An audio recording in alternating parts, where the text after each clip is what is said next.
One, we could not have imagined that a global economy, already in throes of a slowdown, would be pushed into an unprecedented contraction. We could not have also imagined then that our people, as those in other countries, would have to endure the loss of near and dear ones and suffer hardships brought about due to a health crisis.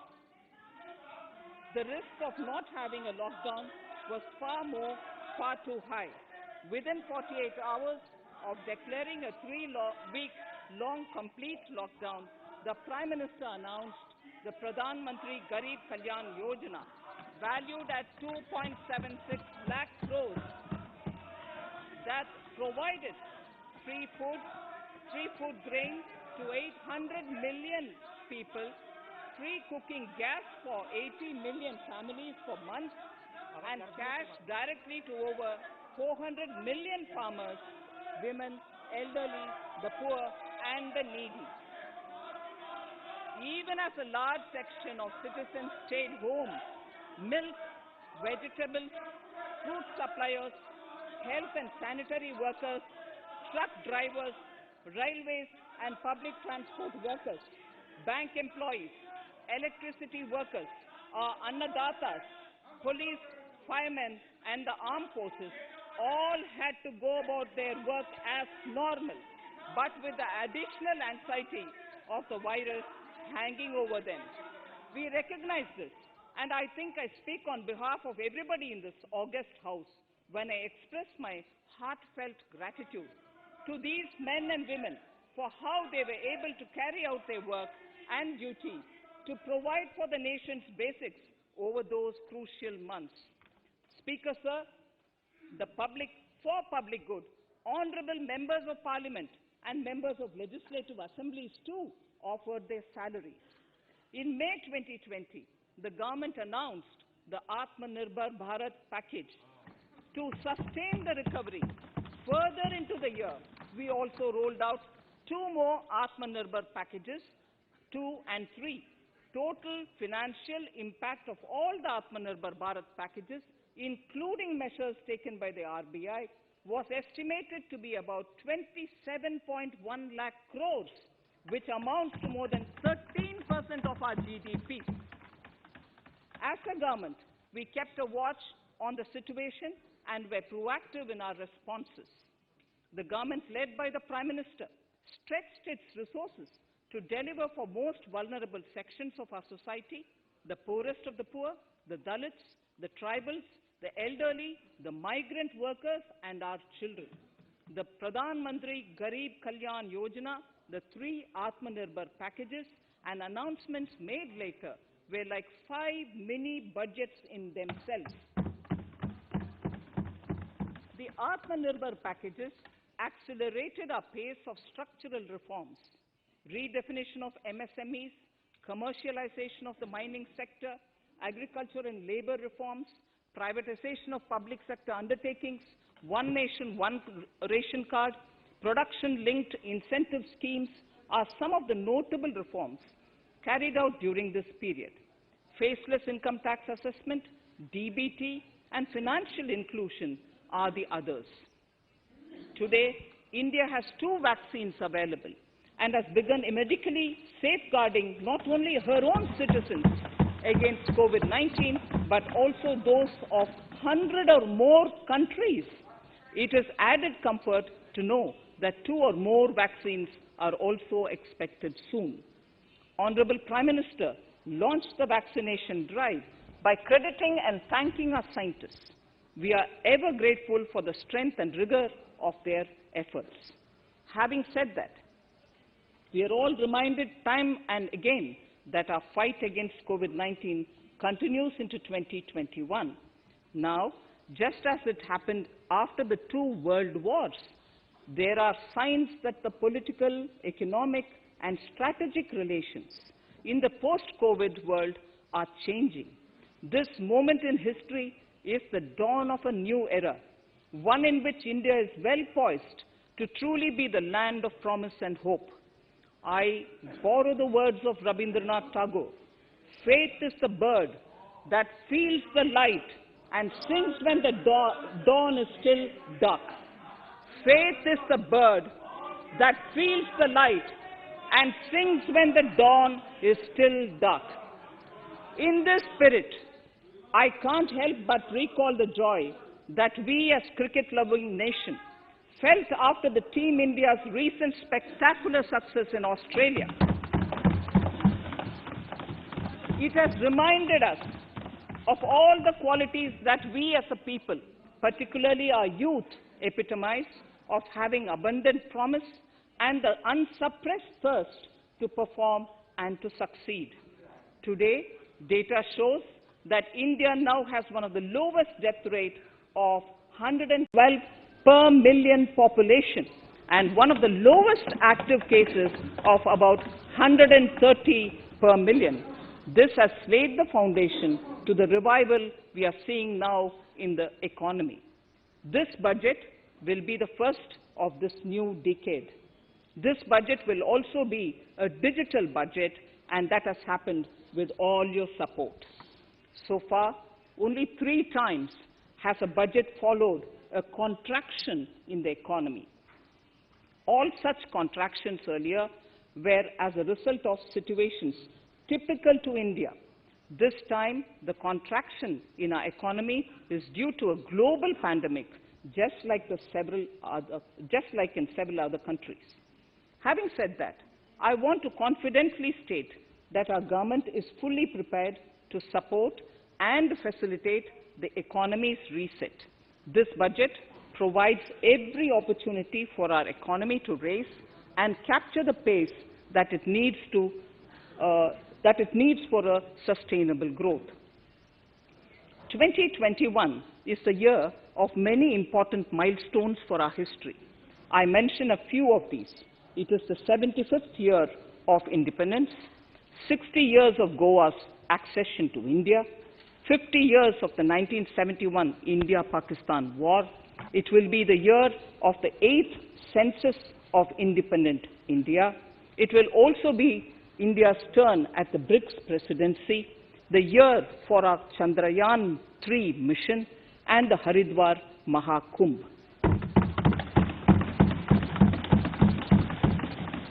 Honorable Speaker, before I commence Part A of the budget, I want to take a moment to acknowledge how isolating and distancing seemed like insurmountable challenges for a country like ours that has people coming together in times of crisis.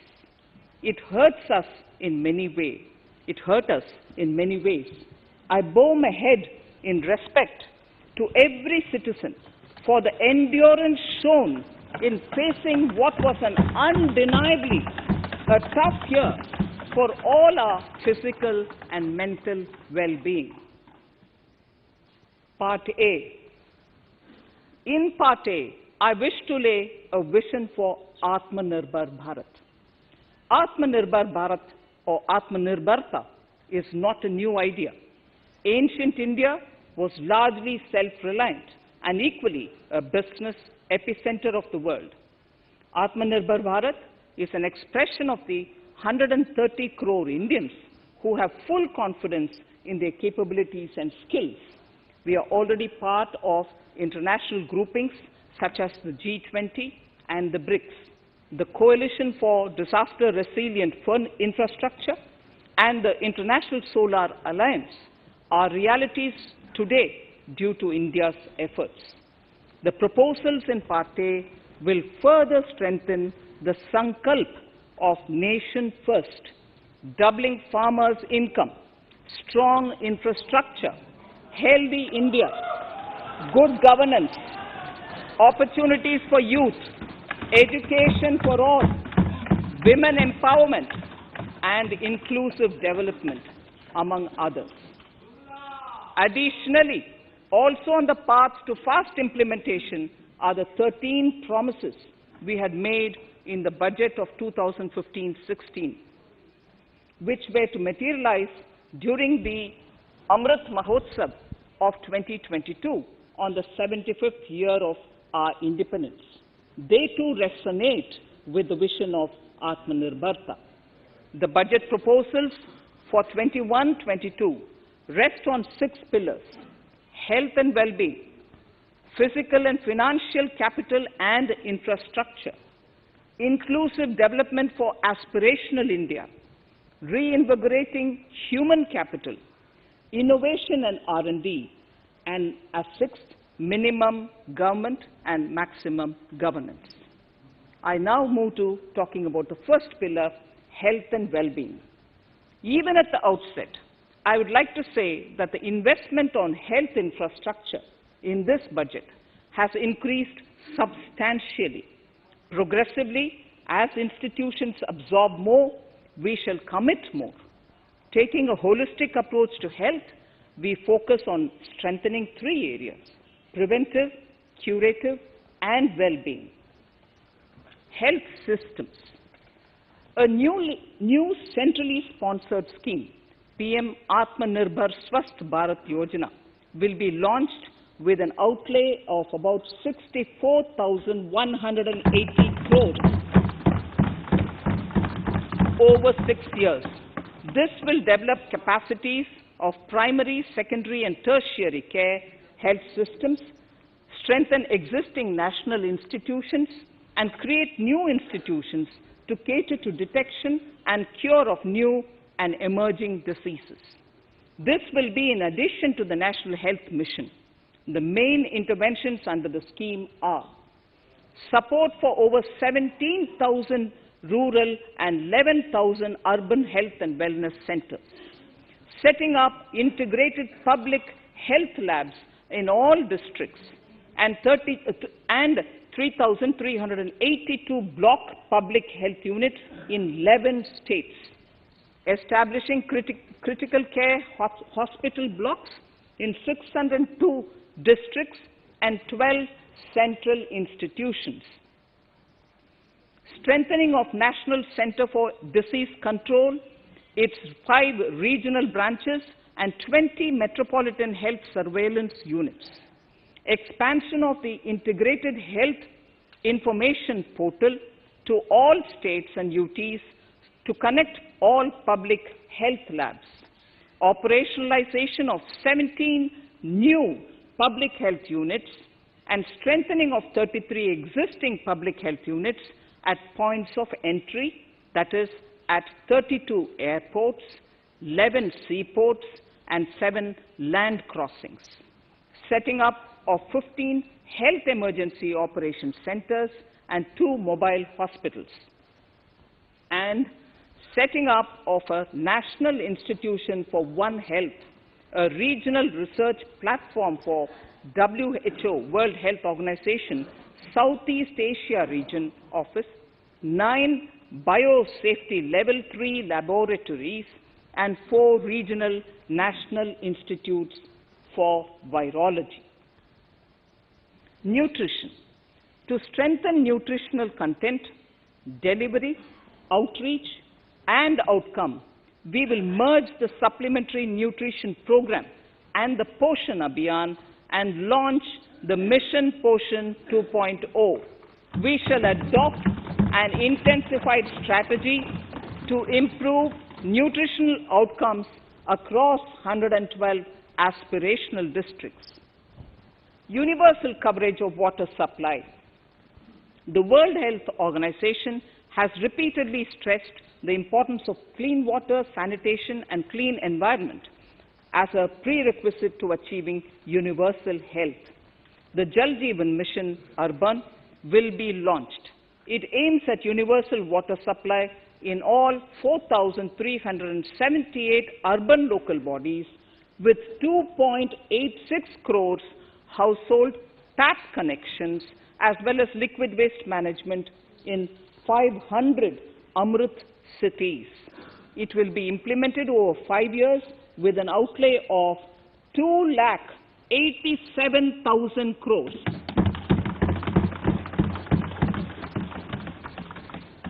Swachh Bharat and Swasth Bharat. For further Swachhata of urban India, we intend to focus on complete fecal sludge management and wastewater treatment source segregation of garbage, reduction in single-use plastic, reduction in air pollution by effectively managing waste from construction and demolition activities, and bioremediation of all legacy dump sites.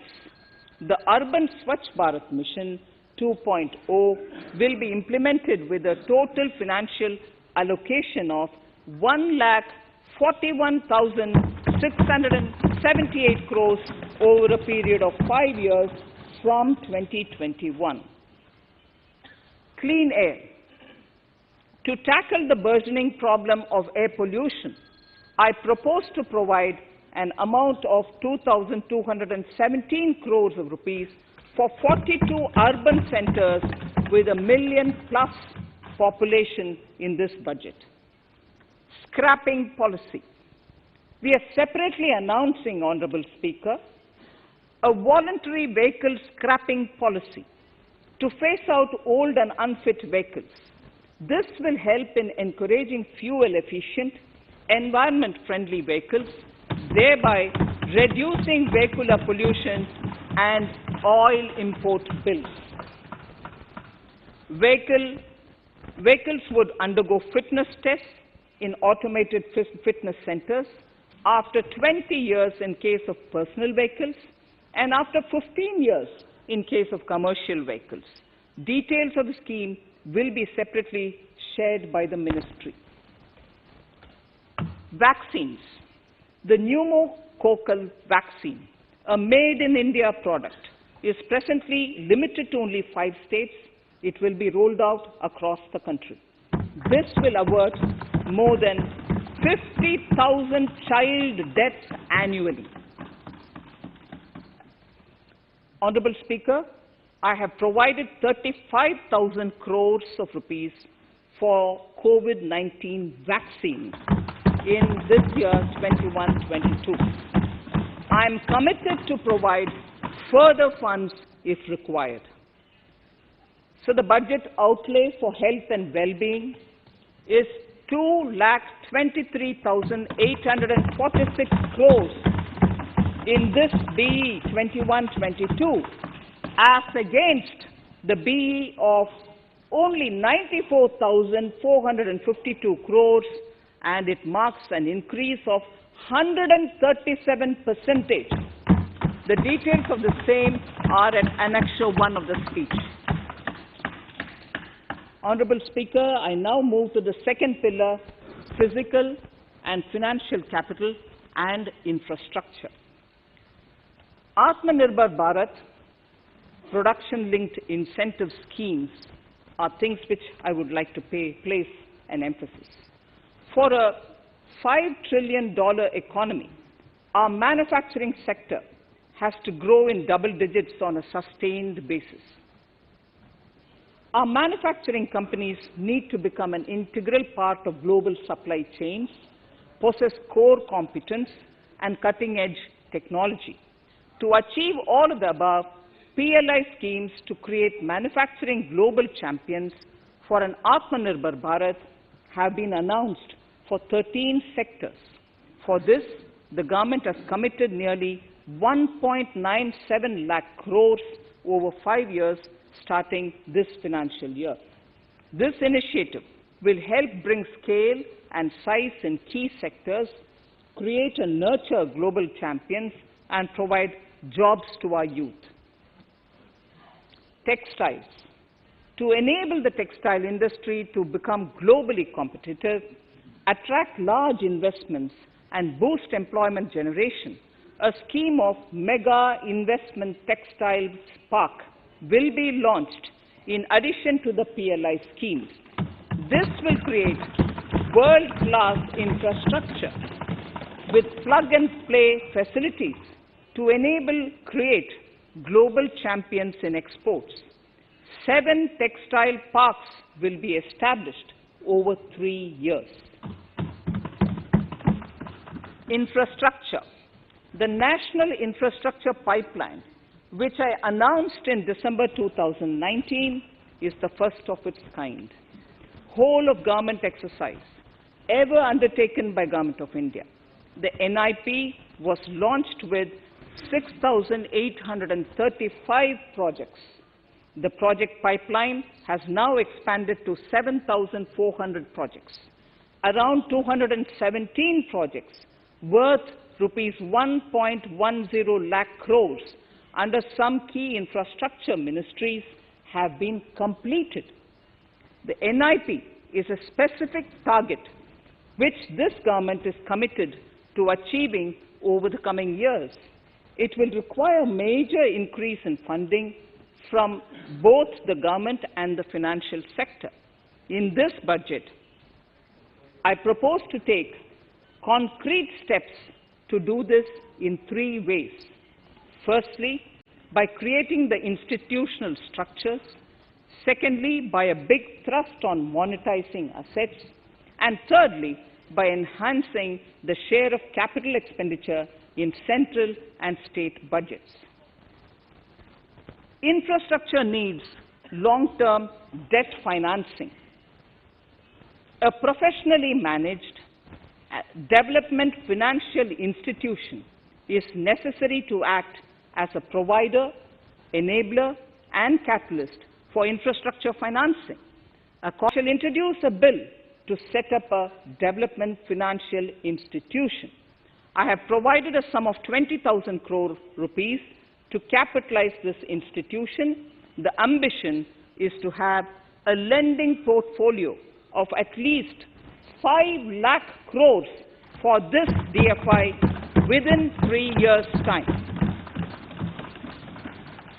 Debt financing of InvITs and REITs by foreign portfolio investors will be enabled by making suitable amendments in the relevant legislations. This will further ease access of finance to InvITs and REITs, thus augmenting funds for infrastructure and real estate sectors. Asset monetization. Monetizing operating public infrastructure. Monetizing operating public infrastructure assets is a very important financing option for new infrastructure construction. A national monetization pipeline of potential brownfield infrastructure assets will be launched. An asset monetization dashboard will also be created for tracking the progress and to provide visibility to investors. Some important measures in the direction of monetization are National Highways Authority of India and the PGCIL each have sponsored one InvIT that will attract international and institutional investors. 5 operational roads with an estimated enterprise value of 5,000 crores of rupees are being transferred to the NHAI InvIT. Similarly, transmission assets of value 7,000 crores will be transferred to the PGCIL InvIT. Railways will monetize dedicated freight corridor assets for operations and maintenance after commissioning. The next lot of airports will be monetized for operations and management concessions. Other core infrastructure assets that will be rolled out under the asset monetization programs are NHAI operational toll roads, 2 transmission assets of PGCL, 3 oil and gas pipelines of GAIL, Gas Authority of India Limited, IOCL and HPCL, Airports Authority of India airports in Tier 2 and 3 cities, other railway infrastructure assets, warehousing assets of CPSE, such as the Central Warehousing Corporation and NAFED, among others, and sports stadiums. Sharp increase in capital budget. In the BE 2020-21, we had provided for 4.12 lakh crores for capital expenditure. It was our effort that in spite of resource crunch, we should spend more on capital, and we are likely to end this year at around 4.39 lakh crores, which I have provided in the RE of 2020-2021. For 21-22, I propose a sharp increase in capital expenditure and thus have provided 5.54 lakh crores, which is 34.5% more than the BE of 2020-2021. Of this, I have kept a sum of more than 44,000 crores in the budget head of the Department of Economic Affairs to be provided for projects, programs, or departments that show good progress in capital expenditure and are in need of further funds. Over and above this expenditure, we would also be providing more than 2 lakh crores to states and autonomous bodies for their capital expenditure. We will also work out specific mechanisms to nudge states to spend more of their budget on creation of infrastructure.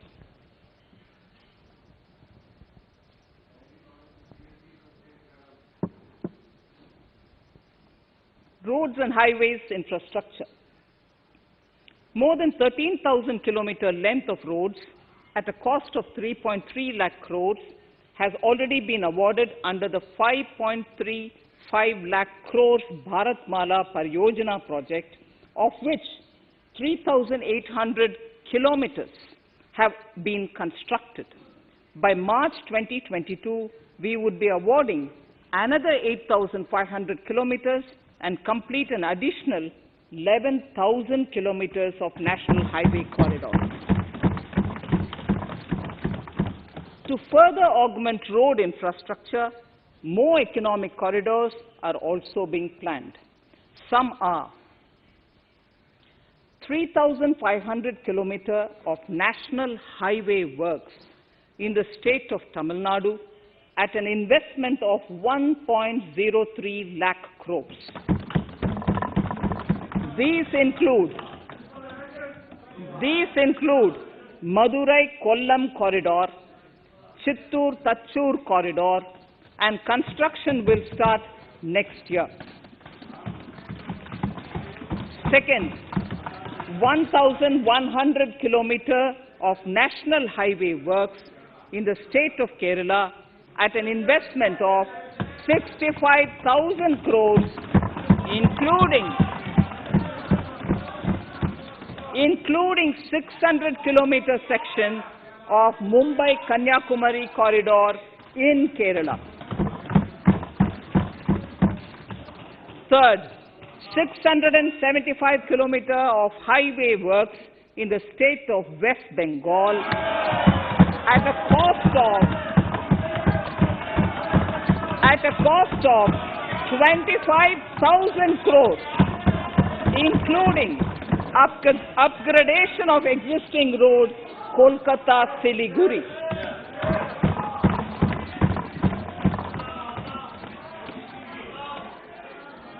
National highway works of around 19,000 crores are currently in progress in the state of Assam. Further works of more than 34,000 crores covering more than 1,300 kilometers of national highways will be undertaken in the state in the coming 3 years. Some of the flagship corridors and other important projects that would see considerable activity in 2021-22 are in Annexure 2 to my speech. I am also providing an enhanced outlay of 1,18,101 lakh crores, 1,18,101 crores for Ministry of Road Transport and Highways, of which 1,08,230 crores is for capital, the highest ever provided. Railway infrastructure. Honorable Speaker, sir, Indian Railways have prepared a National Rail Plan for India 2030. The plan is to create a future-ready railway system by 2030. Bringing down the logistic costs for an industry is at the core of our strategy to enable Make in India. It is expected that Western Dedicated Freight Corridor and Eastern Dedicated Freight Corridor will be commissioned by June 2022. The following additional initiatives are also proposed. The Sonnagar-Gomo sections, 263 kilometers of Eastern Dedicated Freight Corridor, will be taken up in PPP mode in this year itself. Gomo-Dankuni section of 274.3 kilometers will be also taken up shortly in short succession. We will undertake future dedicated freight corridor projects, namely East Coast Corridor from Kharagpur to Vijayawada, East-West Corridor from Bhusaval to Kharagpur to Dankuni, and North-South Corridor from Itarsi to Vijayawada. Detailed project reports will be undertaken in the first phase. Broad gauge route kilometers, RKM as I referred to, electrified is expected to reach 46,000 kilometers, 46,000 RKM. That is 72% by end of 2021 from 41,548 RKMs on 1st October 2020. 100% electrification of broad gauge routes will be completed by December 2023. For passenger convenience and safety, the following measures are being proposed. We will introduce the aesthetically designed Vista Dome LHB coach on tourist routes to give better travel experience to passengers. The safety measures undertaken in the past few years have borne results. To further strengthen this effort, high-density network and highly utilized network routes of Indian Railways will be provided with an indigenously developed automatic train protection system that eliminates train collision due to human error. I am providing a record sum of 1,10,055 crores for railways, of which 1,07,100 crores is for capital expenditure only. Urban infrastructure. We will work towards raising the share of public transport in urban areas through expansion of metro rail networks and augmentation of city bus services. A new scheme will be launched at a cost of 18,000 crores to support augmentation of public bus transport services. The scheme will facilitate deployment of innovative PPP models to enable private sector players to finance, to acquire, to operate, and to maintain over 20,000 buses. The scheme will boost the automobile sector, provide fillip to economic growth, create employment opportunities for our youth, and enhance ease of mobility for urban residents. A total of 702 kilometers of conventional metro is operational, and another 1,016 kilometers of metro and RRTS is under construction in 27 cities. Two new technologies, that is Metro Lite and Metro Neo, will be deployed to provide metro rail systems at much lesser cost with same experience, convenience, and safety in Tier 2 cities and peripheral areas of Tier 1 cities also.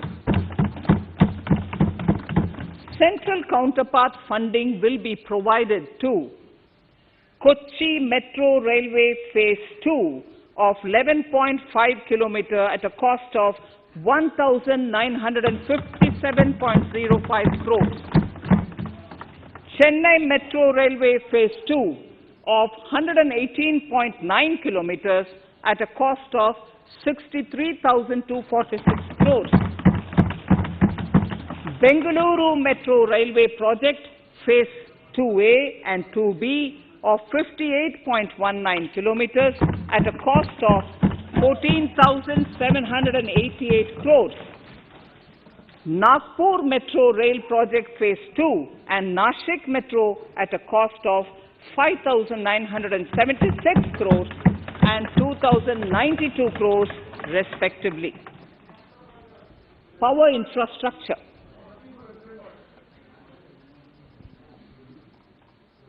The past 6 years have seen a number of reforms and achievements in power sector.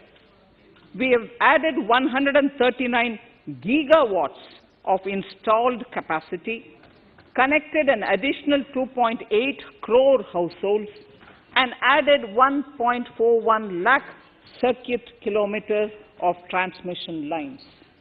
The distribution companies across the country are monopolies, either government or private. There is a need to provide choice to the consumers by promoting competition. A framework will be put in place to give consumers alternatives to choose from among more than one distribution companies. I read that sentence again. A framework will be put in place to give consumers alternatives to choose from among more than one distribution company. The viability of distribution companies is a serious concern. A revamped, reforms-based, results-linked power distribution sector scheme will be launched with an outlay of 3,05,984 crores over 5 years. The scheme will provide assistance to DISCOMs for infrastructure creation, including prepaid smart metering, feeder separation, upgradation of systems, etc., tied to financial improvements. Prime Minister, while speaking at the third Reinvestment Conference in November 2020, had announced plans to launch a comprehensive national hydrogen energy mission. It is now proposed to launch a hydrogen energy mission in 2021-22 for generating hydrogen from green power sources. Ports, shipping and waterways. Major ports will be moving from managing their operational services on their own to a model where a private partner will manage it for them. For the purpose, 7 projects worth more than 2,000 crores will be offered by the major ports on private-public partnership mode in FY 21-22. A scheme for promoting flagging of merchant ships in India will be launched by providing subsidy support to Indian shipping companies in global tenders floated by ministries and CPSCs. An amount of 1,624 crores will be provided over 5 years. This initiative will enable greater training and employment opportunities for Indian seafarers, besides enhancing Indian companies' share in global shipping. India has enacted Recycling of Ships Act in 2019 and acceded to the Hong Kong International Convention. Around 90 ship recycling yards at Alang in Gujarat have already achieved HKC compliant certificates. Efforts will be made to bring more ships to India from Europe and Japan. Recycling capacities of around 4.5 million light displacement ton LDT will be doubled by 2024. This is expected to generate an additional 1.5 lakh jobs for our youth. Petroleum and natural gas. Our government has kept fuel supplies running across the country without interruption during the COVID-19 lockdown period. Taking note of the crucial nature of the sector in people's lives, the following key initiatives are being announced. 1. Ujjwala scheme, which has benefited 8 crore households, will be extended to cover 1 crore more beneficiaries. We will add 100 more districts in next 3 years to the city gas distribution network. A gas pipeline project will be taken up in the Union Territory of Jammu and Kashmir. An independent gas transport system operator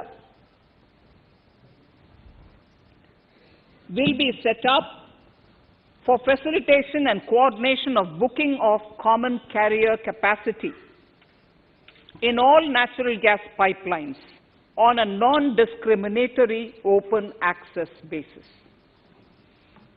Financial capital. I propose to consolidate the provisions of the SEBI Act 1992, Depositories Act 1996, Securities Contracts Regulation Act 1956, and Government Securities Act 2007 into a rationalized single Securities Markets Code. The government would support the development of a world-class fintech hub at the GIFT IFSC. To instill confidence amongst the participants in corporate bond market during times of stress and to generally enhance secondary market liquidity, it is proposed to create a permanent institutional framework. The proposed body would purchase investment-grade debt securities both in the stressed and normal times and help in the development of the bond market. In the budget 2018-19, government had announced its intent to establish a system of regulated gold exchanges in the country.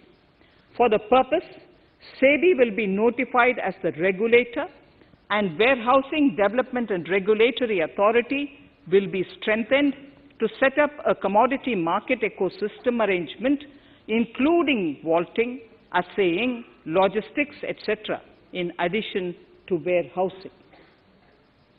Towards investor protection, I propose to introduce an investor charter as a right of all financial investors across all financial products. To give a further boost to the non-conventional energy sector, I propose to provide additional capital infusion of 1,000 crores to Solar Energy Corporation of India and 1,500 crores to Indian Renewable Energy Development Agency. I propose to amend the Insurance Act 1938 to increase the permissible FDI limit from 49% to 74% in insurance companies and allow foreign ownership and control with safeguards. Under the new structure, the majority of directors on the board and key management persons would be resident Indians, with at least 50% of directors being independent directors and specified percentage of profits being retained as general reserve. Stressed asset resolution by setting up a new structure. The high level of provisioning by public sector banks of their stressed assets calls for a measure to clean up the bank books. An asset reconstruction company limited, an asset management company would be set up to consolidate and take over the existing stressed debt and then manage and dispose of the assets to alternative investment funds and other potential investors for eventual value realization. Recapitalization of PSB.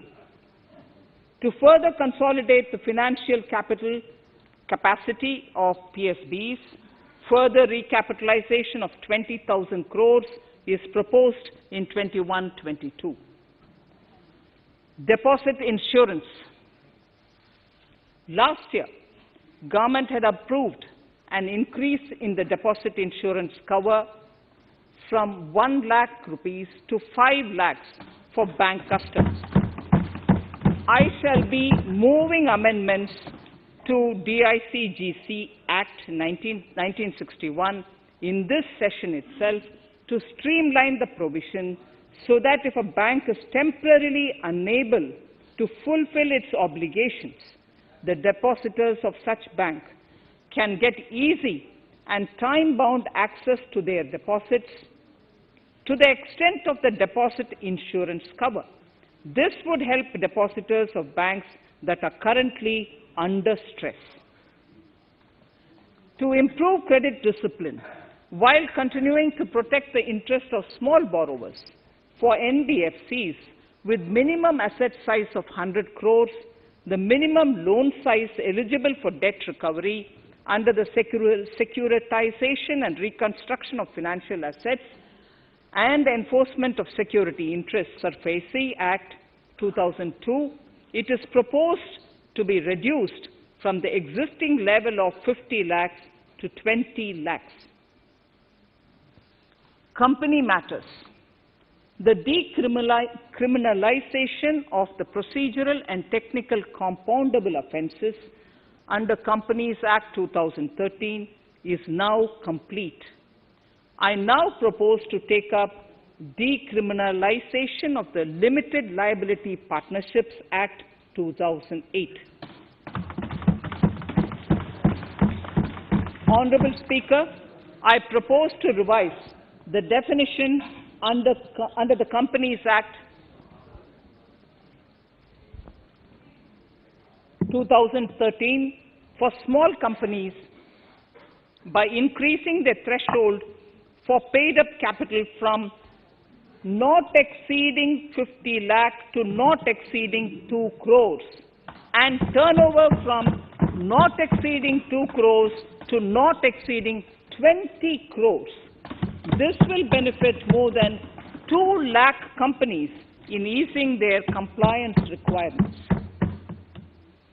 As a further measure which directly benefits startups and innovators, I propose to incentivize the incorporation of one-person companies by allowing one-person companies to grow without any restriction on paid-up capital and turnover, allowing their conversion into any other type of company at any time, reducing the residency limit for an Indian citizen to set up an one-person company from 182 days to 120 days, and allow also non-resident Indians to incorporate OPCs in India. This will be a big boost for startups. To ensure faster resolution of cases, the NCLT framework will be strengthened, e-court system shall be implemented, and alternate methods of debt resolution and special framework for MSMEs shall be introduced. During the coming fiscal, we will be launching data analytics, artificial intelligence, machine learning driven MCA 2.1 version to MCA 21 version 3.0. MCA 21 version 3.0. This version 3.0 will have additional modules for e-scrutiny, e-adjudication, e-consultation, and compliance management. Disinvestment and strategic sale. In spite of COVID-19, we have kept working towards strategic disinvestment. A number of transactions, namely BPCL, Air India, Shipping Corporation of India, Container Corporation of India, IDBI Bank, Bharat Earth Movers Limited, Pavan Hans, Neelachal Ispat Nigam Limited, among others, would be completed in 21-22. Other than IDBI Bank, we propose to take up the 2 public sector banks and 1 general insurance company in the year 21-22. This would require legislative amendments, and I propose to introduce the amendments in this session itself. In 21-22, we would also bring the IPO of LIC, for which I am bringing the requisite amendments in this session itself. In the Atmanirbhar package, I had announced that we will come out with a policy of strategic disinvestment of public sector enterprises. I'm happy to inform the House that the government has the government has approved the said policy. The policy provides a clear roadmap for disinvestment in all non-strategic and strategic sectors.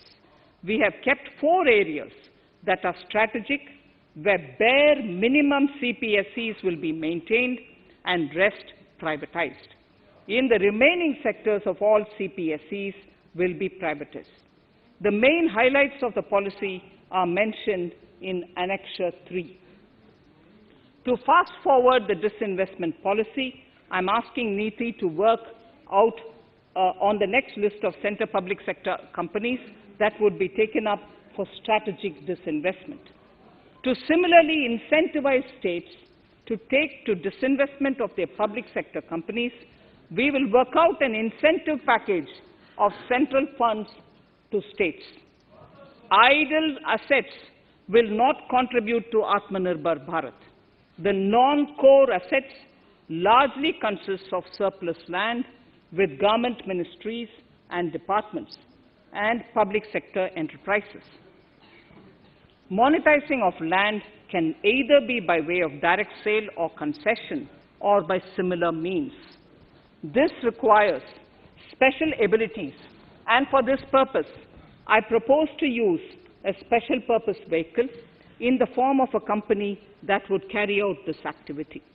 In order to ensure timely completion of closure of sick or loss-making CPSEs, we will introduce a revised mechanism that will ensure timely closure of such units. I have estimated 1,75,000 crores as receipts from disinvestment in BE 21-22.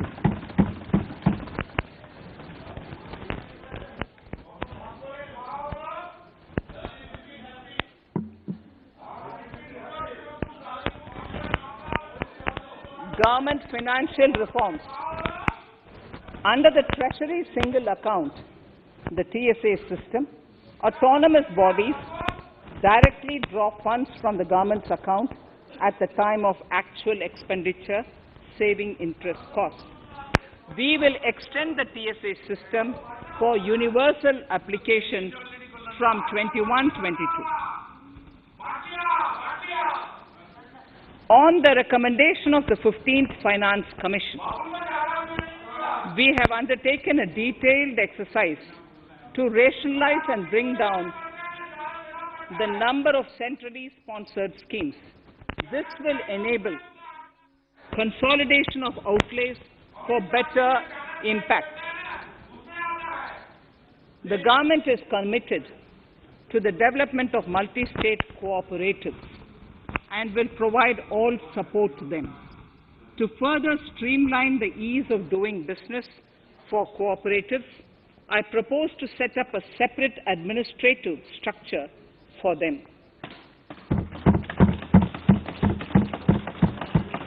So the third pillar of Atmanirbhar Bharat, inclusive development for aspirational India. Honorable Speaker, sir, under this pillar, I will cover agriculture and allied sectors, farmers' welfare and rural India, migrant workers and labor, and financial inclusion. Agriculture.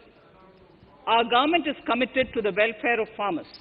The MSP regime has undergone a sea change to assure price that is at least 1.5 times the cost of production across all commodities.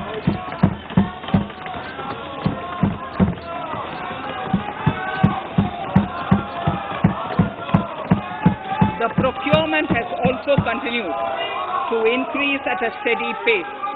This has resulted in increase in payment to farmers substantially. In case of wheat, a total amount paid to farmers in 2013-14.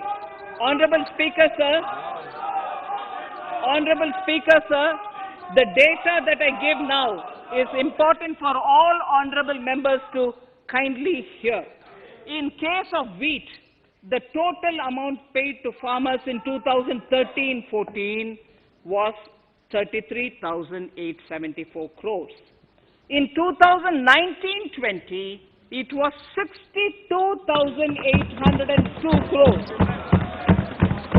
And even better, Honorable Speaker, in 2020-2021, this amount paid to farmers was 75,060 crores.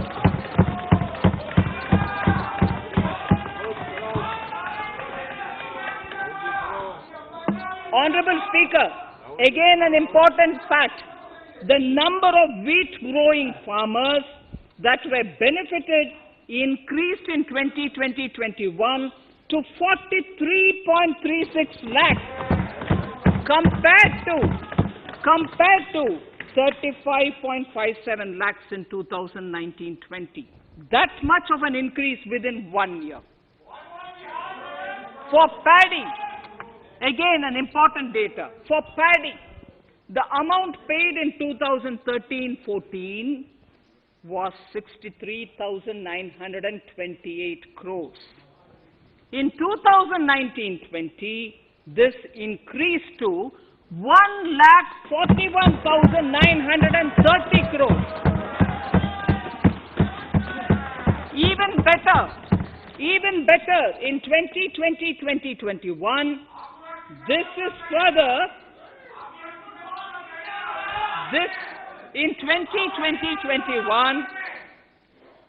in 2020-21, this is further estimated, and I'm saying this is further estimated because the procurement is ongoing, and therefore I can't give you the final figure. This is further estimated to increase to 1,72,752 crores. The number of farmers benefited increased from 1.24 crores in 2019-20 to 1.54 crores in 2020-21. In the same way, Honorable Speaker, sir, in the case of pulses, the amount paid in 2013-14 was 236 crores. In 2019-20, this was increased to 8,285 crores. Now in 2021, it is at 10,530 crores. More than 40 times increase from 2013-14. The receipts to cotton farmers have seen a stupendous increase from 90 crores in 2013-14 to 25,974 crores I'm giving you data as of 27th January 2021. This is bound to increase. From 90 crores for cotton farmers in 2013-14 to 25,974 crores in 2021. All the details in complete narration is available in Annexure 4 to my speech. Early this year, Honorable Prime Minister had launched the Swamitva scheme. Under this, a record of rights is being given to property owners in villages. Up till now, about 1.80 lakh property owners in 1,241 villages have been provided cards. I propose during 21-22 to extend this to cover all states and union territories. To provide adequate credit to our farmers, I have enhanced the agricultural credit target to 16.5 lakh crores in this year. We will focus on ensuring increased credit flow to animal husbandry, Pashupalan, dairy, and to Matsyakar, to the fisheries. We are enhancing the allocation to the Rural Infrastructure Development Fund from 30,000 crores to 40,000 crores. The Micro Irrigation Fund, with a corpus of 5,000 crores, has been created under NABARD. I propose to double it by augmenting it by another 5,000 crores. To boost value addition in agriculture and allied products and their exports, the scope of Operation Green Scheme, that is presently applicable to only tomatoes, onions, and potatoes, will be enlarged to include 22 perishable crops. Around 1.68 lakh crore farmers, around 1.68 crore farmers are registered, and 1.14 lakh crores of rupees trade value has been carried out through e-NAMs, the National Agricultural Market. Keeping in view the transparency and the competitiveness that e-NAM has brought into the agricultural market, 1,000 more mandis will be integrated with e-NAM. Honorable Speaker, sir, with all this, the Agricultural Infrastructure Fund would be made available to the APMCs for augmenting their infrastructure facilities.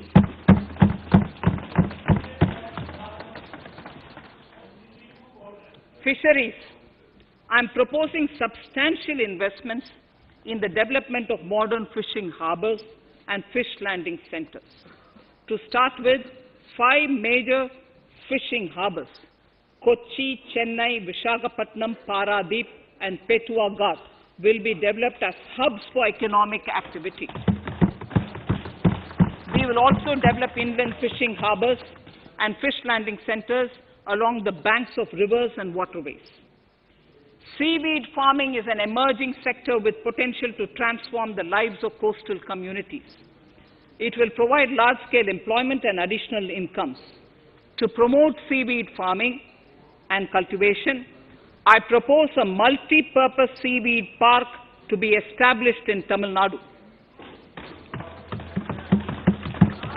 Migrant workers and laborers. We have launched the One Nation, One Ration Card scheme, through which beneficiaries can claim their rations anywhere in the country. Migrant workers in particular benefit from the scheme. Those staying away from their families can partially claim their ration where they are stationed, while their family in their native places can claim the rest. I am happy to inform you that One Nation, One Ration Card plan is under implementation by 32 states and union territories, reaching about 69 crore beneficiaries. That's a total of 86% beneficiaries covered. The remaining 4 states and UTs will be integrated in the next few months. To further extend our efforts towards the unorganized labor force, migrant workers in particular, I propose to launch a portal that will collect relevant information on gig workers, building and construction workers, among others. This will help formulate health, housing, skill, insurance credit, and food schemes for all migrant workers. We will conclude a process that began 20 years ago with the implementation of the 4 labor codes. For the first time globally, social security benefits will be extended to gig and platform workers.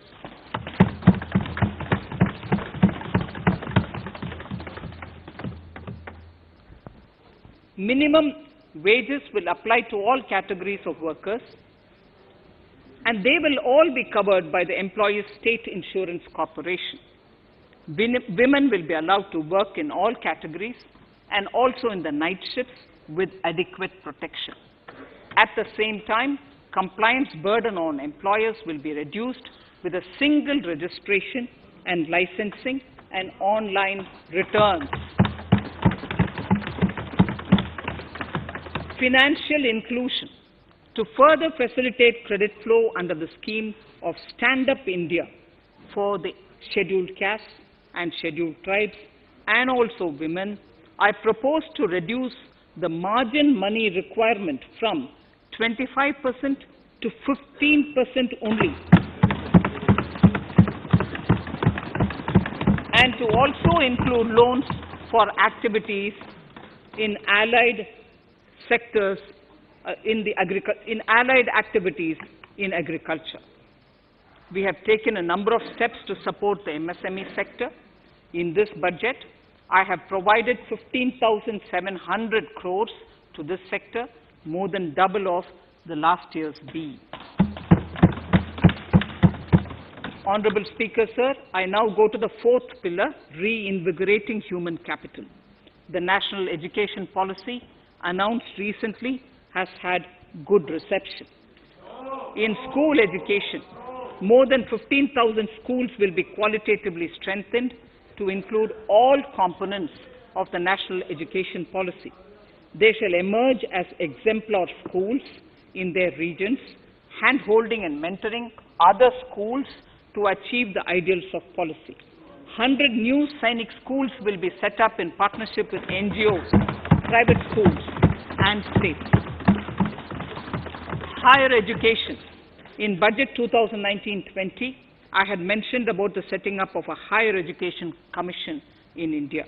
We would be introducing the legislation this year to implement the same. It will be an umbrella body having 4 separate vehicles for standard setting, accreditation, regulation, and funding.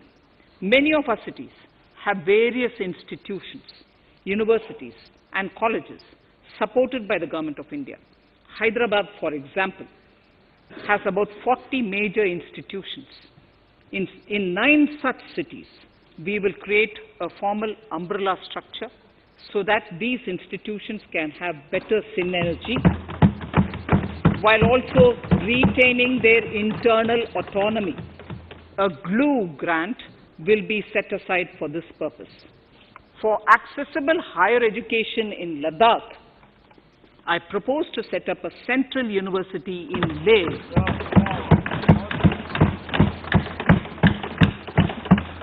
The other important projects to be taken up as a part of the NEP are listed in Annexure 5. Scheduled caste and scheduled tribes welfare. We have set ourselves a target of establishing 750 Eklavya model residential schools in our tribal areas. I propose to increase the unit cost of each such school from 20 crores, which is what it is now, to 38 crores, and for hilly and difficult areas to 48 crores. This would help creating robust infrastructure facilities for our tribal students. We have revamped the post-metric scholarship scheme for the welfare of scheduled caste students. I have also enhanced the central assistance in this regard. We are allotting 35,219 crores for 6 years till 25-26 to benefit 4 crores scheduled caste students. Skilling. In 2016, we had launched the National Apprenticeship Promotion Scheme. The government proposes to amend the Apprenticeship Act with a view to further enhancing apprenticeship opportunities for our youth.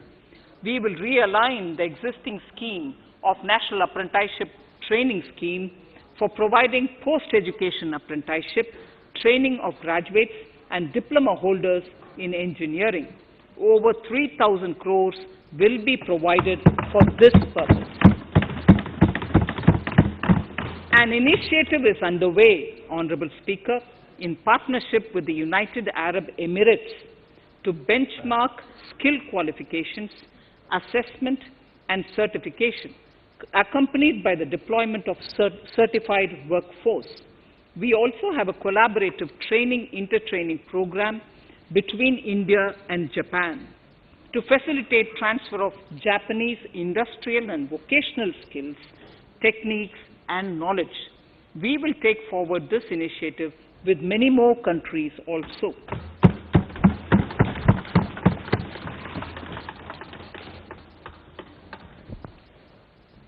innovation and R&D. In my budget speech of 2019, I had announced the National Research Foundation. We have now worked out the modalities, and the NRF outlay will be of 50,000 crores over 5 years. It will ensure that the overall research ecosystem in the country is strengthened with focus on identified national priority thrust areas. There has been a manifold increase in digital payments in the recent past. To give a further boost to digital transactions, I earmarked 1,500 crores for a proposed scheme that will provide financial incentive to promote digital mode of payments. We will undertake a new initiative, National Language Translation Mission.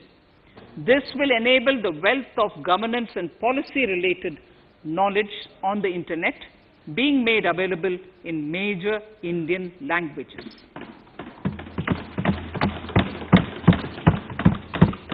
The new Space India Limited, a PSU, under the Department of Space, will execute the PSLV CS-51 launch, carrying the Amazonia satellite from Brazil, along with a few smaller Indian satellites.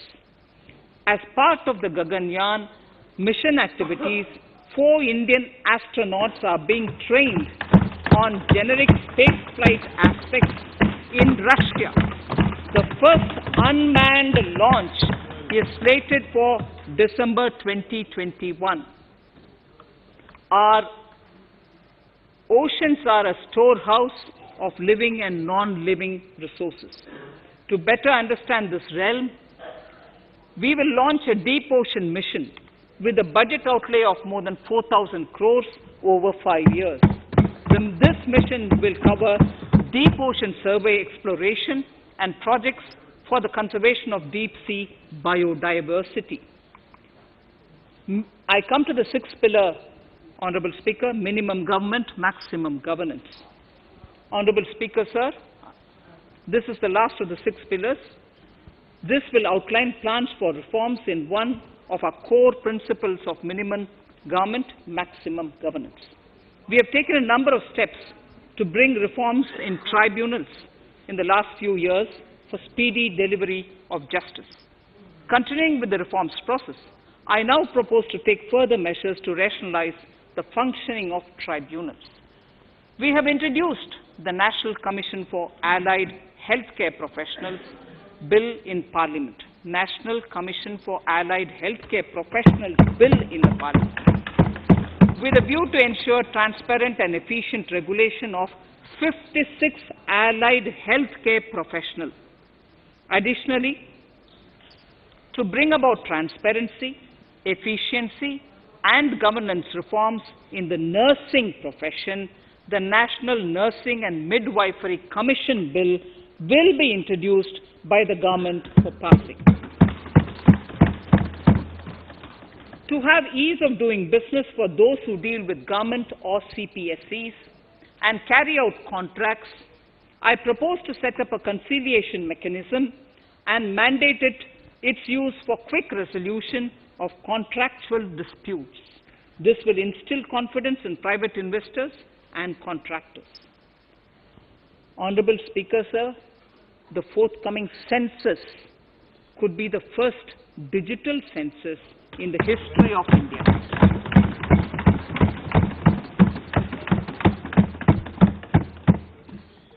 For this monumental milestone marking task, I have allocated 3,768 crores in this year, 21-22. Honorable Speaker, Goa is celebrating the Diamond Jubilee year of the state's liberation from Portuguese rule. From the Government of India's side, I propose to grant 300 crores to the Government of Goa for the celebration. I propose to provide 1,000 crores for the welfare of tea workers, especially women and children in Assam and West Bengal, a special scheme will be devised for the same.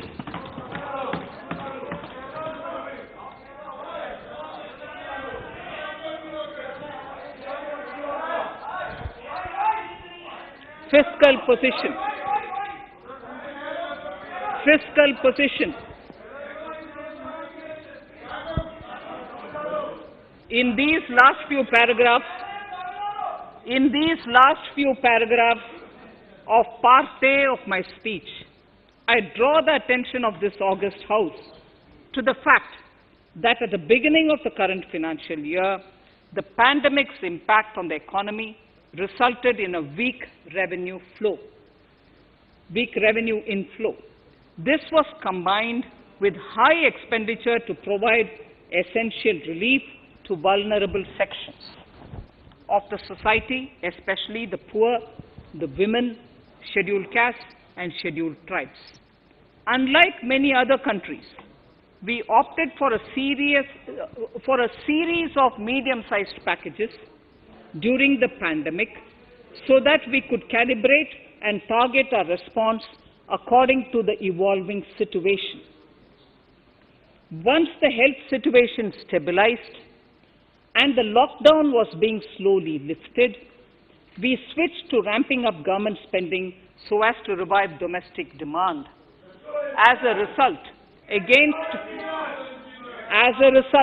against an original BE expenditure of 30.42 lakh crores for 2020-21, our RE estimates are 34.50 lakhs. 30.42 now within the year going up to 34.5 lakh crores. We have maintained quality of expenditure. The capital expenditure estimated in the RE is 4.39 lakh crores as against 4.12 lakh crores in the BE stage. So the beginning of the year we had marked only 4.12 lakh, whereas it is 4.39 lakh crores as we end the year. Fiscal deficit in RE 2020-2021 is pegged at 9.5% of the GDP. Fiscal deficit in RE 2020-2021 is pegged at 9.5% of GDP. We have funded this through government borrowings, multilateral borrowings, small saving funds, and short-term borrowings. We would need another 80,000 crores, for which we would be approaching the market in these 2 months. We would be needing another 80,000 crores, for which we would be approaching the markets in these 2 months. To ensure that the economy is given the required push, our BE estimates for expenditure in 21-22 are 34.83 lakh crores. This includes 5.54 lakh crores as capital expenditure, an increase of 34.5% over the BE figure of 2020-2021. The fiscal deficit in BE 21-22 is estimated to be 6.8% of the GDP. The gross borrowing from the market for the next year would be around 12 lakh crores. We plan to continue with our path of fiscal consolidation and intend to reach the fiscal deficit level below 4.5% of the GDP by 2025-2026, with a fairly steady decline over the period. We hope to achieve the consolidation by first increasing the buoyancy of tax revenue through improved compliance, and secondly, by increased receipts from monetization of assets, including public sector enterprises and land. The Contingency Fund of India is being proposed to be augmented. The Contingency Fund of India is being proposed to be augmented from 500 crores to 30,000 crores through finance bill. In accordance with the views of the 15th Finance Commission, we are allowing a normal ceiling of net borrowing for the states at 4% of GSDP for the year 21-22. A portion of this ceiling will be earmarked to be spent on incremental capital expenditure. Additional borrowing ceiling of 0.5% of the GSDP will also be provided subject to conditions. States will be expected to reach a fiscal deficit of 3% of GSDP by 2023-24 as recommended by the 15th Finance Commission. In the July 2019-20 budget, I introduced the Statement 27 on extra budgetary resources. It disclosed the borrowings of the government agencies that went towards funding Government of India schemes and whose repayment burden was on the government. In my 2020-21 budget, I enhanced the scope and coverage of that statement by including the loans provided by government to the FCI, the Food Corporation of India. Taking a step further in this direction, I propose to discontinue the NSSF loan to FCI for food subsidy, and accordingly, budget provisions have been made in RE 2020-21 and in the BE 2021-22. The extra budgetary resource details are at Annexure 6.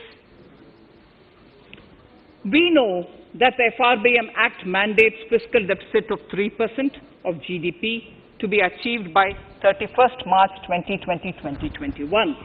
The effect of this year's unforeseen and unprecedented circumstances has necessitated the submission of a deviation statement under Sections 4 of Subclause 5 and Section 7, Subclause 3b of the FRBM Act, which I am laying on the table of the House as part of the FRBM documents. Towards achieving central government fiscal deficit along the broad path that I have already indicated, I will be introducing an amendment to the FRBM Act. Honorable Speaker, on the 9th of December 2020, the 15th Finance Commission submitted its final report covering the period 2021 to 2026 to the Rashtrapati Ji. The government has laid the Commission's report along with the explanatory memorandum in the Parliament, retaining the vertical shares of the states at 41%. We recognize our commitment to fiscal federalism and propose, therefore, to adhere to this recommendation. Jammu and Kashmir in the 14th Finance Commission was entitled to get devolution being a state. Now the funds of the UTs of Jammu Kashmir and Ladakh would be provided by the centre. I have also provided on the Commission's recommendation 1,18,452 crores as revenue deficit grant to 17 states in 21-22 as against 74,340 crores to 14 states in 2020-21. Honorable Speaker, I would now move to Part B of my speech.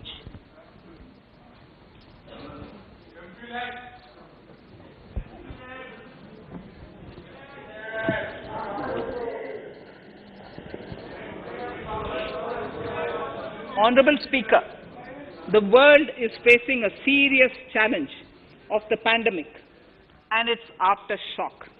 In these trying times, when many economies are struggling to revive, our people and our industry have exhibited remarkable resilience.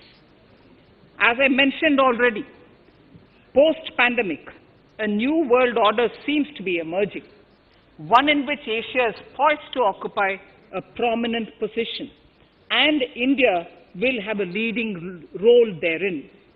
In this scenario, our tax system has to be transparent, efficient, and should promote investments and employment in our country. At the same time, it should put minimum burden on our taxpayers. I borrow the words of Thiruvalluvar, the saint. ஏற்றலும் ஈட்டலும் காத்தலும் காத்த வகுத்தலும் நல்ல வல்லதரசு. A king or a ruler is the one who creates and acquires wealth, protects and distributes it for common good. Tirukkural. Direct tax proposals. Keeping this in mind, the words of Tirukkural, our government introduced a series of reforms in the direct tax system for the benefit of our taxpayers and the economy. Few months prior to the pandemic, in order to attract investments, we slashed our corporate tax rate to make it among the lowest in the world. The dividend distribution tax too was abolished. The burden of taxation on small taxpayers was eased by increasing rebates. In 2020, the return filers saw a dramatic increase to 6.48 crores from 3.31 crores in 2014. In the direct tax administration, we had recently introduced the faceless assessment and faceless appeal. I now seek to take further steps to simplify the tax administration, ease compliance, and reduce litigation. Relief to senior citizens. I begin my direct tax proposals by offering my pranam to our senior citizens. Many of them, despite having foregone several basic necessities of their own, have strived to build our nation. Now in the 75th year of independence of our country, when we continue our endeavor with renewed vigor, we shall reduce compliance burden on our senior citizens who are 75 years of age and above.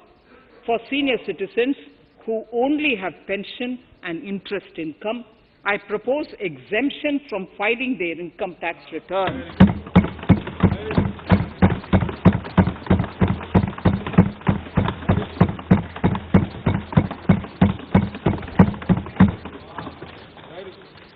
The paying bank will deduct the necessary tax on their income.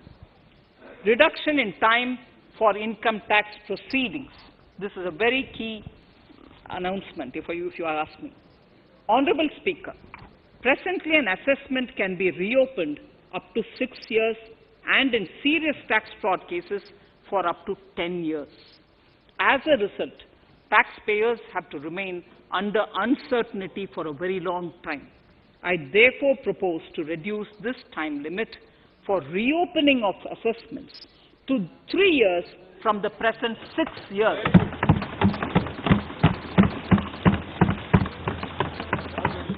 In serious tax evasion cases too, only where there is evidence of concealment of income of 50 lakh or more in a year. In serious tax evasion cases too, only where there is evidence of concealment of income of 50 lakh or more in a year can the assessment be reopened up to 10 years.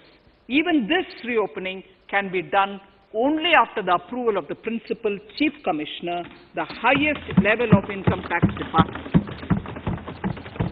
Setting up the Dispute Resolution Committee. Honorable Speaker, it has been the resolve of this government to reduce litigation which mars the present taxation system. The government came out with the Direct Taxation Vivad Se Vishwas scheme to give taxpayers an opportunity to settle long-pending disputes and be relieved to further strain on their time and resources. The response from taxpayers has been the best ever, as over 110,000 taxpayers have already opted to settle tax disputes of over 85,000 crores under the scheme. To further reduce litigation for small taxpayers, I propose to constitute a dispute resolution committee for them, which will be faceless to ensure efficiency, transparency, and accountability. Anyone with a taxable income up to 50 lakh and disputed income up to 10 lakh shall be eligible to approach the committee. Faceless IT-AT. For ease of compliance and to reduce discretion, we are committed to make the taxation processes faceless. The government has already introduced faceless assessment and appeal this year. The next level of income tax appeal is the Income Tax Appellate Tribunal. I now propose to make this tribunal faceless. We shall establish a national faceless Income Tax Appellate Tribunal Center. All communication between the tribunal and the appellant shall be electronic. Where personal hearing is needed, it shall be done through video conferencing. Relaxations to NRI. When non-resident Indians return to India, they have issues with respect to their accrued incomes in their foreign retirement accounts. This is usually due to mismatch in taxation period. They also face difficulties in getting credit for Indian taxes in foreign jurisdictions. I propose to notify rules for removing their hardship of double taxation. Exemption from audit. Currently, if your turnover exceeds 1 crore, you have to get your accounts audited. In February 2020 budget, I had increased the limit for tax audit to 5 crores for those who carry out 95% of their transactions digitally. To further incentivize digital transactions and to reduce compliance burden, I propose to increase this limit for tax audit for such persons from 5 crores to 10 crores. Relief for dividend. In the previous budget, I had abolished the dividend distribution tax in order to incentivize investment. Dividend was made taxable in the hands of shareholders. Now, in order to provide ease of compliance, I propose to make dividend payment to rate and InvIT exempt from TDS. Further, as the amount of dividend income cannot be estimated correctly by the shareholders for paying advance tax, I propose to provide that advance tax liability on dividend income shall arise only after the declaration or payment of dividend. Also, for the foreign portfolio investors, I propose to enable deduction of tax on dividend income at lower treaty rate. Attracting foreign investment into infrastructure sector. In the last budget, for attracting foreign investment in the infrastructure sector, we had granted 100% tax exemption, subject to certain conditions, to foreign sovereign wealth funds and pension funds on their income from investment in Indian infrastructure. We have noticed that few of such funds are facing difficulties in meeting some of the conditions. In order to ensure that a large number of funds invest in India, I propose to relax some of these conditions relating to prohibition on private funding, restriction on commercial activities, and direct investment in infrastructure. In order to allow funding of infrastructure by issue of zero-coupon bonds, I propose to make notified infrastructure debt funds eligible to raise funds by issuing tax-efficient zero-coupon bonds. Affordable housing.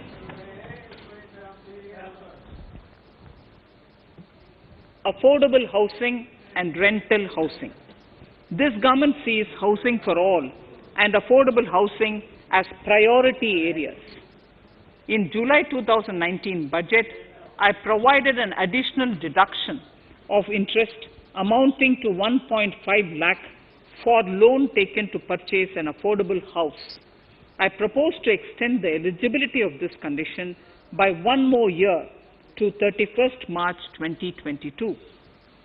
The additional deduction of 1.5 lakh shall therefore be available for loans taken up to 31st March 2022 for the purchase of affordable houses. Further, to keep up the supply of affordable houses, I propose that the affordable housing projects can avail a tax holiday for 1 more year till 31st March 2022. These are available now for projects also. We are committed to promote supply of affordable rental housing for migrant workers. For this, I propose to allow tax exemption for notified affordable rental housing projects. Tax incentives to IFSC. As I mentioned in Part A of this speech, the government is committed to making the International Financial Services Center in GIFT City a global financial hub.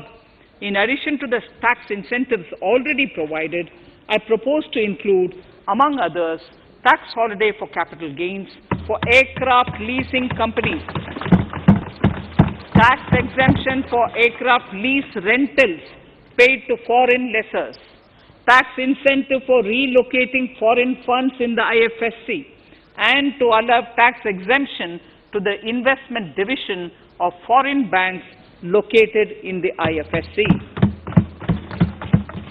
Pre-filling of returns. Honorable Speaker, in order to ease compliance for the taxpayer, details of salary income, tax payments, TDS, etc., already come pre-filled in income tax returns. To further ease filing of returns, details of capital gains from listed securities, dividend income, and interest from banks, post office, etc., will also be now pre-filled. Relief to small trusts. We hope to reduce compliance burden on small charitable trusts running educational institutions and hospitals. So far, there is a blanket exemption to such entities whose annual receipt does not exceed 1 crore of rupees. I now propose to increase this amount to 5 crores.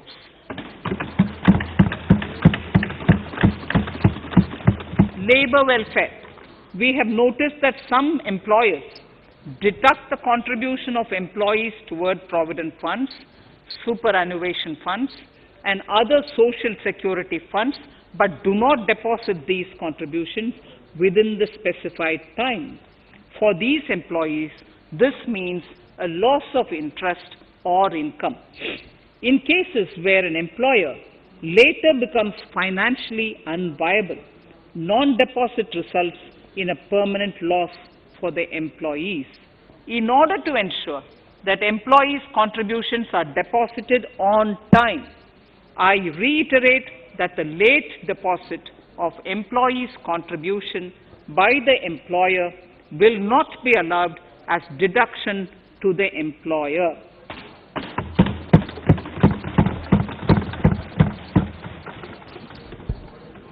Incentives for startups.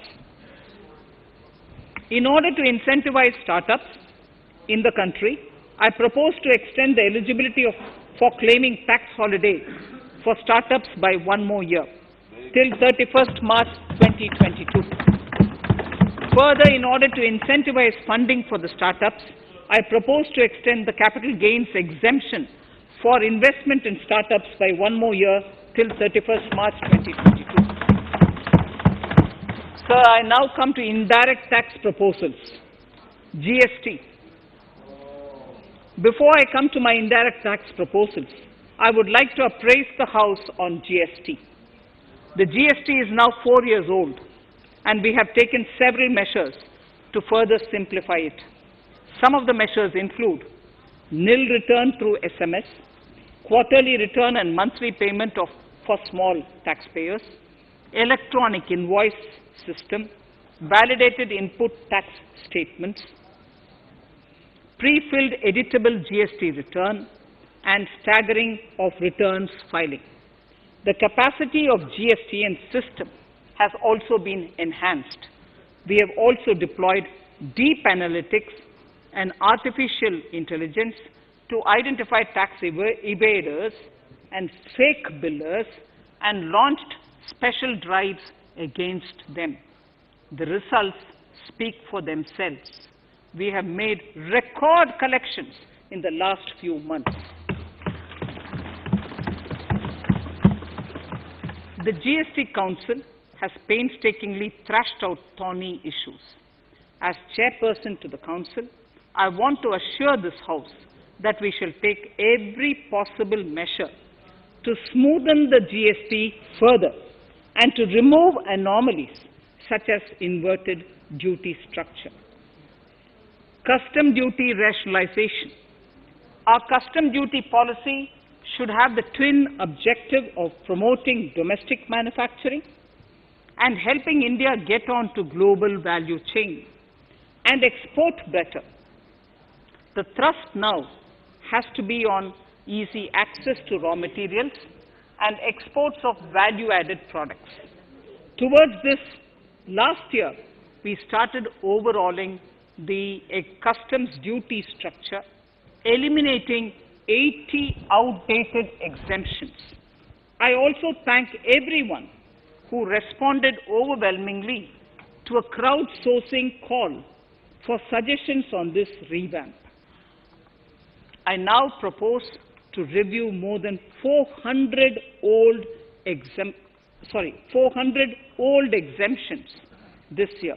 I repeat, I now propose to review more than 400 old exemptions this year.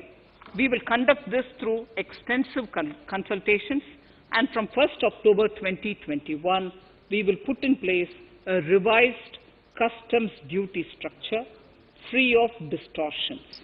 I also propose that any new customs duty exemptions, therefore, henceforth will have validity up to 31st March following 2 years from the date of the issue.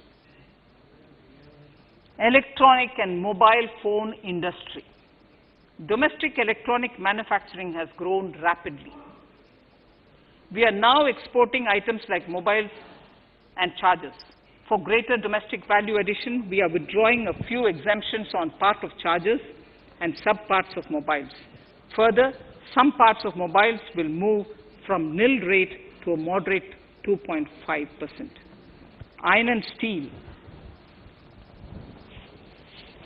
MSMEs and other user industries have been severely hit by a recent sharp rise in iron and steel prices. Therefore, we are reducing customs duty uniformly to 7.5% on semis, flats, and long products of non-alloy, alloy, and stainless steels. To provide relief to metal recyclers, mostly MSMEs, I am exempting duty on steel scrap for a period up to 31st March 2022.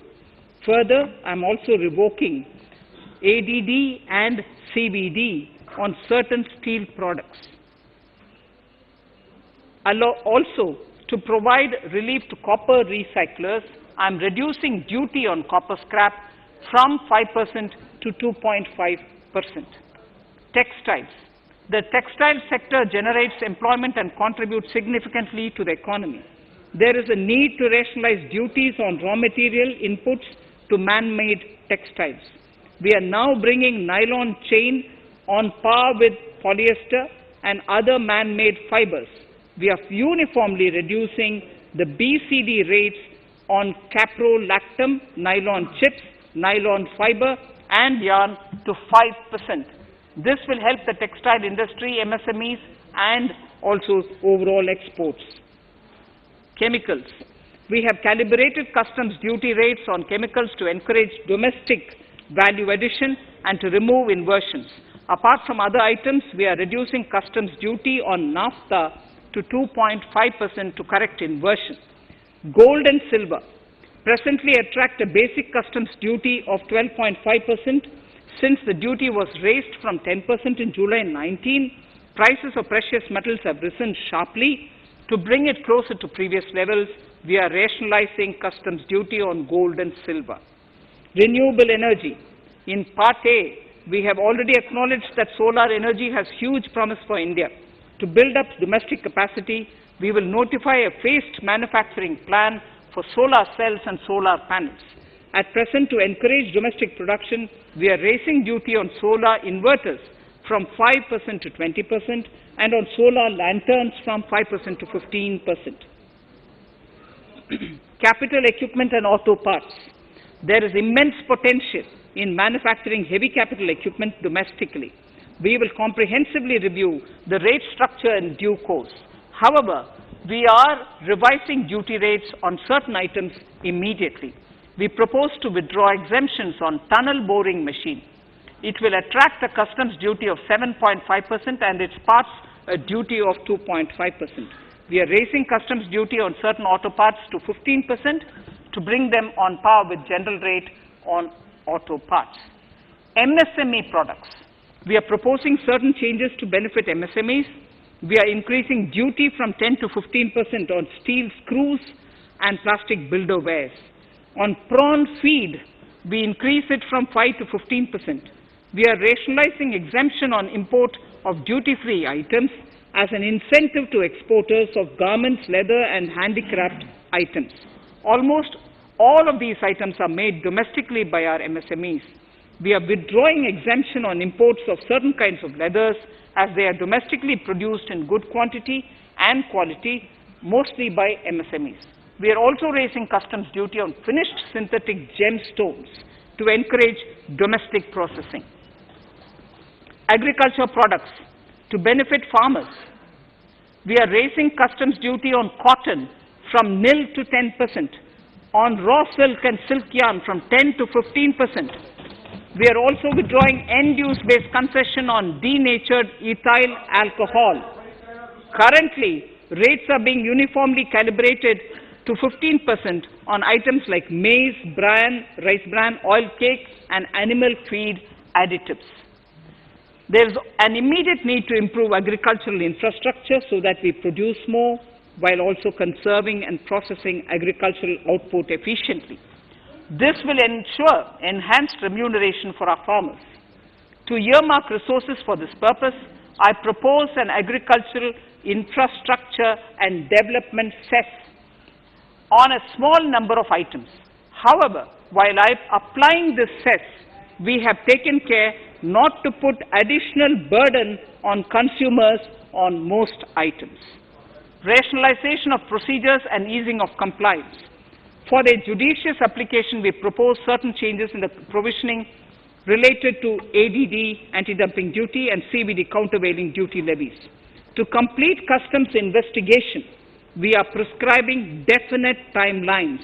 In 2020, we rolled out the Turant Customs Initiative, which brought in faceless, paperless, and contactless customs measures. With effect from September 2020, we have implemented a new procedure for administration of rules of origin. This has helped in putting a check on misuse of FTAs.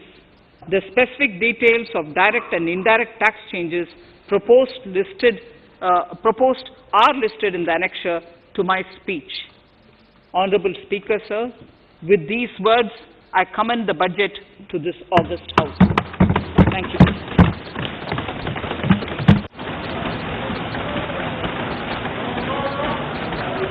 Item number 1, माननीय मंत्री जी, item number 1। Sorry, I don't have it with me. Sir, I wish to place on table the 15th Finance Commission report.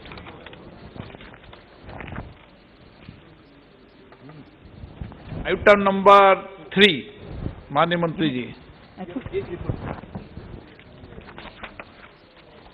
So, I wish to lay on the table the following statements under Section 3(1) of the Fiscal Responsibility and Budget Management Act 2003, the medium-term fiscal policy cum fiscal policy strategy statement and macroeconomic framework statement.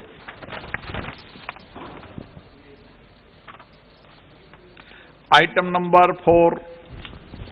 So, I wish to seek your permission to move for leave to introduce the Finance Bill 2021. प्रश्न ये कि विधेयक को पुनर्स्थापित करने की अनुमति प्रदान की जाए। जो सदस्य इसके पक्ष में हाँ कहें, जो सदस्य इसके विरोध में ना कहें। मेरे विचार में निर्णय हाँ वालों के पक्ष में हुआ, हाँ वालों के पक्ष हुआ। माननीय मंत्री जी विधेयक को पुनर्स्थापित करें। Shri Prahlad Joshi ji. With your permission, I rise to present the 18th report of Business Advisory Committee. माननीय सदस्यगण, माननीय वित्त मंत्री जी के बजट भाषण की प्रतियां प्रकाशक फलक पर उपलब्ध है। सदस्य अपनी प्रति प्रकाशन फलक से प्राप्त कर सकते हैं। माननीय सदस्यगण, जैसा कि आपको समाचार 2 के माध्यम से पहले सूचित किया जा चुका है कि बजट की प्रतियां आपको मेंबर्स पोर्टल के माध्यम से उपलब्ध कराई जा रही है। सभा की कार्रवाई मंगलवार दिनांक 2 फरवरी 2021 को दोपहर 4 बजे तक के लिए स्थगित की जाती है।